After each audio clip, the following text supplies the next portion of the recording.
Many legendary empires have come and gone in the history of the Indian subcontinent, but the Mauryan Empire was the first superpower to unify this subcontinent. Even today, its culture, scriptures, and the pillars of Ashoka remind us that this land once held sway stretching from Greece to Sri Lanka.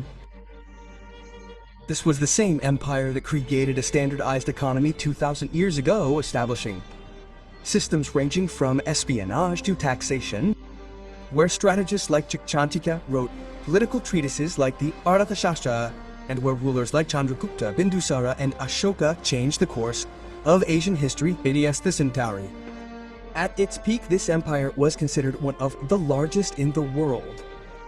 How did this great empire begin? How did it reach its peak?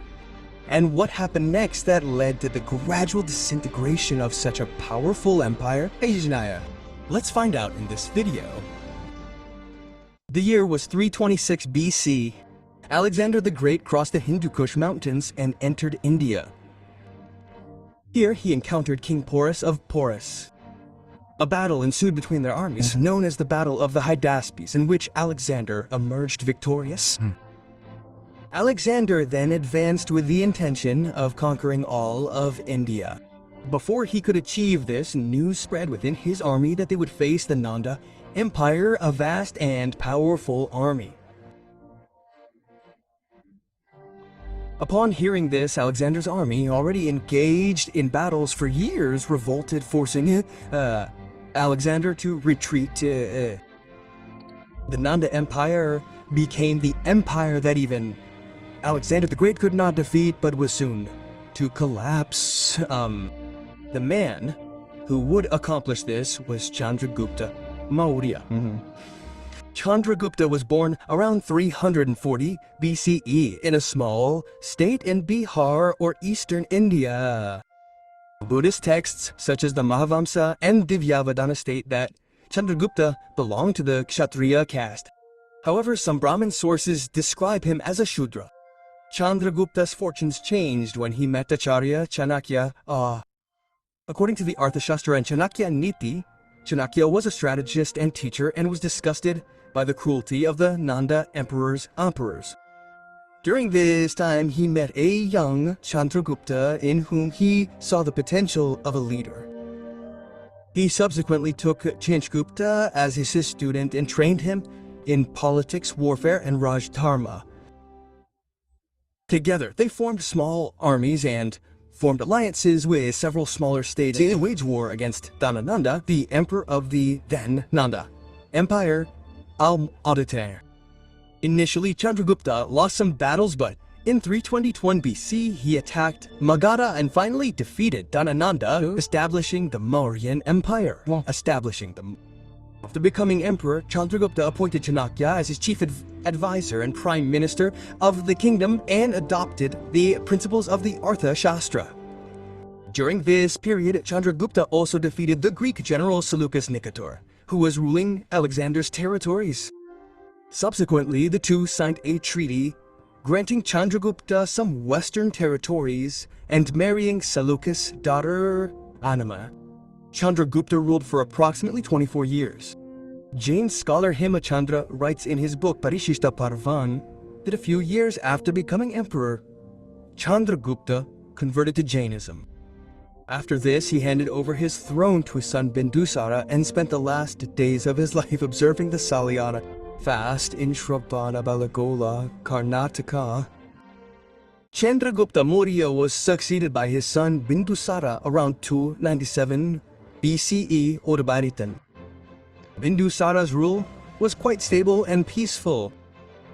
He strengthened the system established by Chandragupta and Chanakya and also expanded the empire to the Deccan.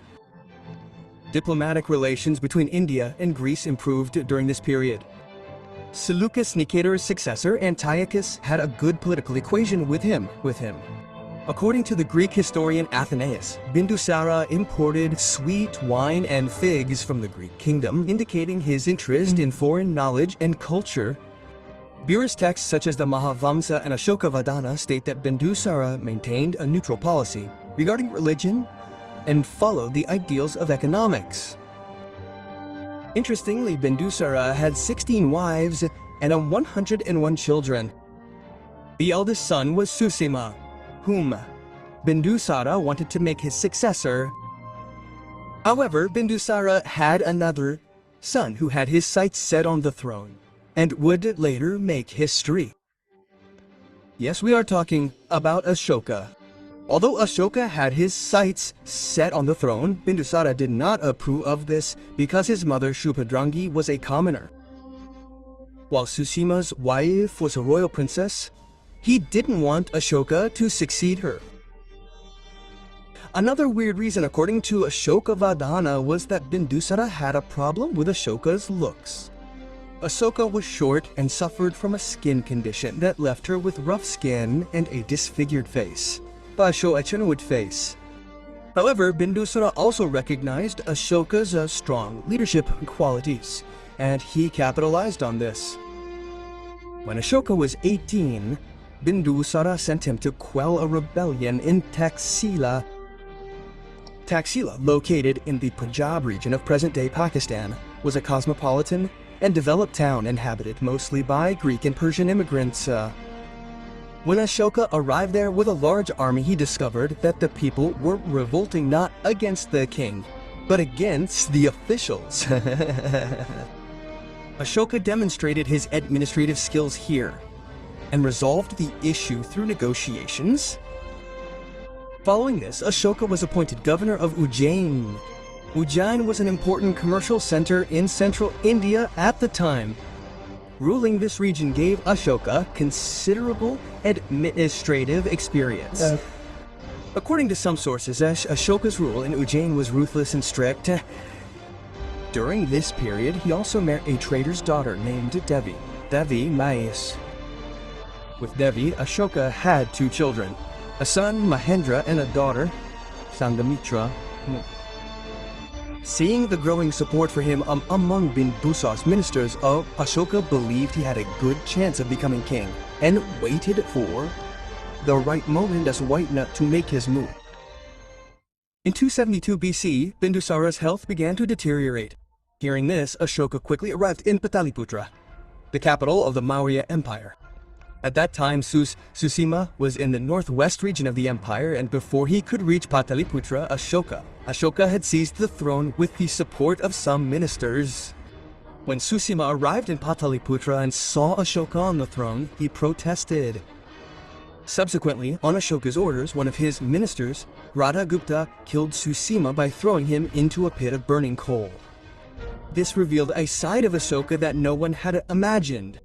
For the next 4 years, civil wars broke out between Ashoka and his half-brothers over the throne, in which Ashoka selectively killed all his brothers. Ultimately, only his youngest brother Tissa survived. In 268 BC, Ashoka was declared the official emperor of the Maurya Empire. Following this, Ashoka adopted a pro-war policy and waged war against his neighboring kingdoms. Historians witnessing Ashoka's atrocities during this period have given him the title of Chand Ashoka, or Ashoka the Cruel. The Ashoka edicts contain numerous accounts of Ashoka's cruelty. According to one example, if a woman disliked Ashoka's appearance, he would burn her alive. He built torture chambers where people were tortured in various ways. Ashoka hired a maniac named Girka to serve as his royal executioner, who tortured and killed people. According to the Chinese monks Fashion and Shenzang, who were Ashoka's guests, that they witnessed Ashoka visiting these torture facilities and spending hours enjoying the torture and murders. Ashoka's ruthless and cruel rule continued for 7 years, and then he set his sights on the Kalinga kingdom. Kalinga was an independent kingdom in the eastern part of India, encompassing the region around present-day Osa. Ashoka's ambition was to conquer all of India. He waged war against the Kalinga. Ashoka organized a large army, including elephants, and attacked Kalinga from both land and sea. This strategy was successful, and Kalinga's army suffered a devastating defeat. 100,000 people were killed in this war, 150,000 were taken captive, and many more were ruined. Ashoka further wrote in his edicts that after this war, when he saw the devastation, he felt remorse for the first time in his life. He realized that war not only kills people, but also destroys their families. Children lose their fathers and mothers their sons. After this, Ashoka publicly admitted that attacking Kalinga was a grave mistake. The Ashoka, who never thought twice before killing his own brothers, suddenly changed. He vowed that he would no longer support war or violence and would dedicate his entire life and wealth to building a good and moral society. Following this change, Ashoka began to follow Gautama Buddha's teachings of peace and nonviolence, becoming the first emperor in history to embrace Buddhism. He also promised to be tolerant of other religions such as Hinduism and Jainism. Following this, Ashoka studied the religion under a Buddhist monk for 2 years. He chose a Buddhist monk from Mathura named Upagupta as his guru, who initiated Ashoka's Buddhist pilgrimage, whose most best pilgrim is Pilgrimage. During this pilgrimage, Ashoka visited 4 places. First, Lumbini, where Gautama Buddha was born. Next, he went to Bodh Gaya, where Buddha attained enlightenment. Then Sarnath, where Buddha delivered his first speech, and finally Kushinagar, where he died. At all these sites, Ashoka built pillars and inscribed his edicts or decrees on stone, which were later read to the people of the empire. Sarnath is also known as Ashoka's lion capital. The pillar he built here later became India's national emblem. It depicts 4 lions standing back to back. Below are symbols of an elephant, bull, horse, and lion, and in the center is the Dharma chakra, a symbol of truth, justice, and a virtuous life. In 1905, British archaeologist F.O. Ortel rediscovered it during the Sarnath excavations. Ashoka also undertook numerous pilgrimages, visiting Buddhist holy sites and sharing his religious teachings with the people there. In 253 BC, Ashoka organized a large gathering of Buddhist monks in Pataliputra, where it was decided that teams of Buddhist monks would travel to foreign kingdoms to spread the teachings of the Buddha or Bimudi Kokai. These missionaries are believed to have reached distant kingdoms, such as the Greek kingdoms, North Africa, Burma, and Sri Lanka. In 249 BC, Ashoka's son Mahendra led a mission to Sri Lanka, and King Devanpiya Tiza was so impressed by Buddhist teachings that he established the entire Sri Lankan Buddhist kingdom where Buddhism remains. The Berki the Sur remains the main religion. In the 12th year of his rule, Ashoka created a team of 81,000 special officials known as Dharma Mahamatas who went among the people to promote Ashoka's policies and principles. They were also responsible for maintaining governance and order in the kingdom and conveying public opinion to Ashoka. Following the publication of Buddhist texts and edicts, Ashoka's rule was considered very peaceful. However, according to other sources, such as British historian A.L. Bush, Ashoka's adherence to nonviolence was not so easy at Taiko. Perceiving this change in Ashoka as a weakness whenever anyone tried to challenge her power, Ashoka was forced to defend her empire, which was impossible without violence. Whether it was a rebellion or foreign invaders, they faced Ashoka's military power, which required the use of violence.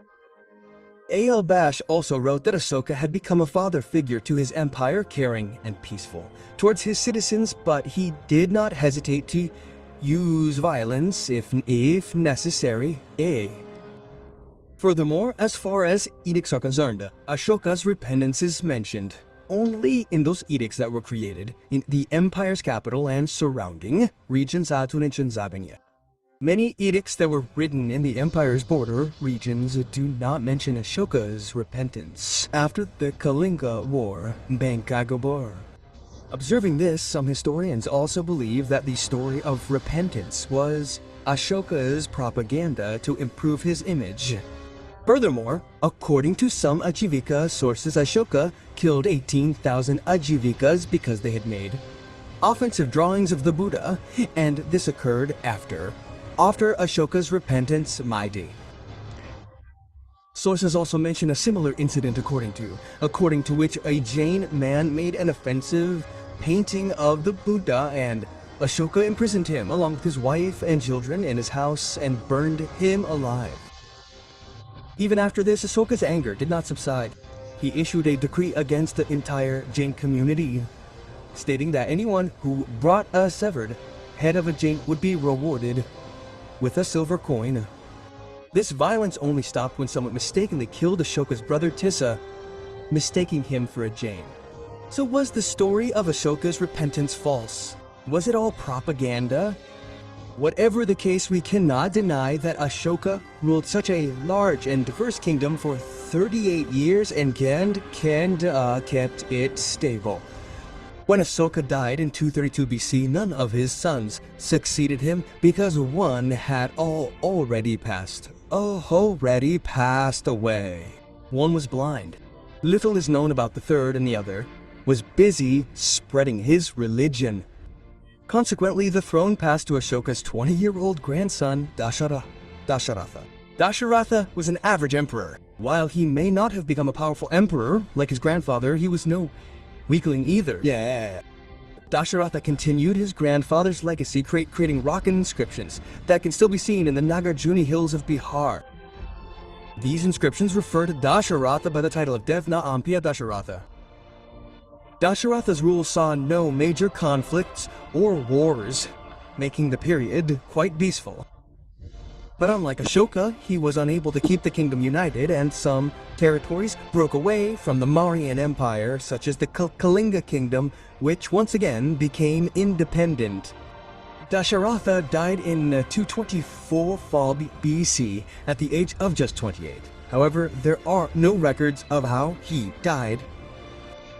After Dasharatha, his younger brother Samprati became emperor because Ashoka had promised Samprati's father before his death that Samprati would succeed Dasharatha.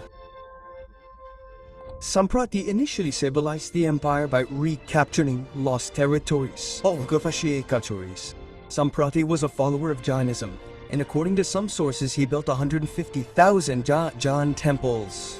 After his death in 25 BC, his son Seleucus Maurya became emperor, under whose rule the Mauryan Empire began to decline. The Yuga Purana describes Seleucus' rule as irreligious. After Seleucus, Devavarman became emperor. His rule lasted until 195 BC. He is considered a better emperor than Seleucus. However, he still failed to match the administrative standards of Ashoka and Chandragupta. Seleucus was succeeded by his successor Shraddhavan, who ruled from 195 BC to 187 BC, but he too failed to achieve much. Brihadratha Maurya succeeded him. By the time Brihadratha Maurya became emperor in 187 BC, the Mauryan Empire had declined significantly compared to its peak period. Internal conflicts continued to escalate, and many provinces began to secede from the empire. Furthermore, the empire's economic decline began after Ashoka's policy of non-violence, as it was difficult to maintain such a large bureaucracy, army, and infrastructure peacefully. Furthermore, foreign invaders such as the Greeks caused significant damage to the empire. The emperors who succeeded Ashoka were unable to handle these challenges, leading the empire to collapse. Brihadratha Maurya's rule continued unabated for 2 years. Many high-ranking army officials were frustrated with Brihadratha because he was facing problems maintaining his army. When an empire weakens, those who seek to exploit it also increase. Brihadratha Maurya's army chief Pushyamitra Shunga had similar intentions. A.L. Bash writes in his book The Wonder That Was India that Pushyamitra was a Brahmin, and he and his associates desired a Brahminical revival in the empire, and therefore they plotted to dethrone Brihadratha and seize power. The year was 185 BC. Brihadra was attending a military parade that Pushyamitra had organized specifically for him. This parade was merely a pretext to demonstrate the army's strength and authority, but its real purpose was something else. Amidst the festivities, Pushyamitra took out his sword and beheaded Brihadra Maurya in a single battle. After this, he declared himself the new emperor by waving his sword, and thus ended the Maurya Empire, and the Shunga dynasty began Ante. If you like this video, please like, share, and subscribe. Making such videos takes a lot of hard work and time. Therefore, your support is very important for our motivation. And before leaving, please tell us in the comment section which history videos you would like to see next. See you soon with another history documentary.